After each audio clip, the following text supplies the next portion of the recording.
বাংলাদেশ জাতীয়তাবাদী দল বিএনপি এক শক্তিশালী দল, এটাই বাস্তব।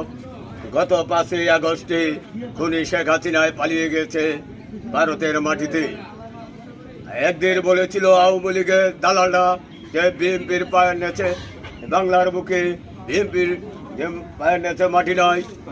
যে কালীগঞ্জ থানার ছাত্রলীগের সন্ত্রাসীরা, যে চুমকির যে ক্যাডার বাহিনীরা আজকে কোথায়? তারাই শুয়ে রয়েছে।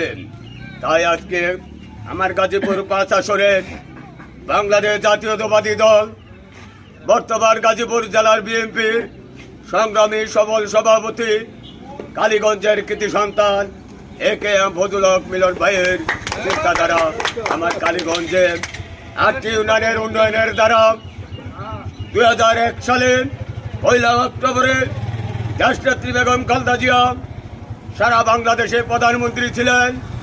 বাংলার 18 কোটি মানুষের 3বারই সফল প্রধানমন্ত্রী দেশনেত্রী বেগম খালেদা জিয়া শহীদ রাষ্ট্রপতি জিয়াউর রহমানের উত্তরসূরিয়া।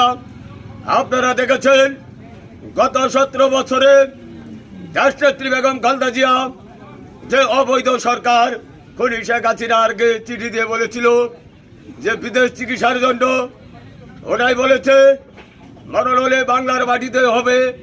দেশনেত্রী বেগম খালেদা জিয়া ম্যাডামকে আল্লাহ বাঁচিয়ে রাখছে।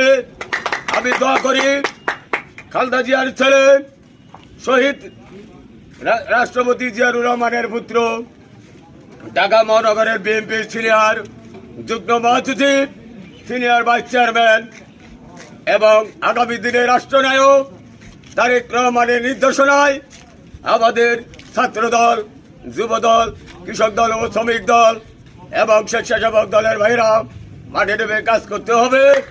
খেত লুচি দিয়ে রাজনীতি করবে না, সেটি ফরিদ স্যারের কথা, যিনি কালীগঞ্জ থানার বিএনপির বিশিষ্ট নেতা, বর্তমান গাজীপুর জেলার যুব দলের বিক্রমী সাধারণ সম্পাদক, বলি গ্রামের কৃতি সন্তান এবং মিলন স্যারের অত্যন্ত কাছের মানুষ জনাব মোহাম্মদ মাসুদ রানা ভাই সহ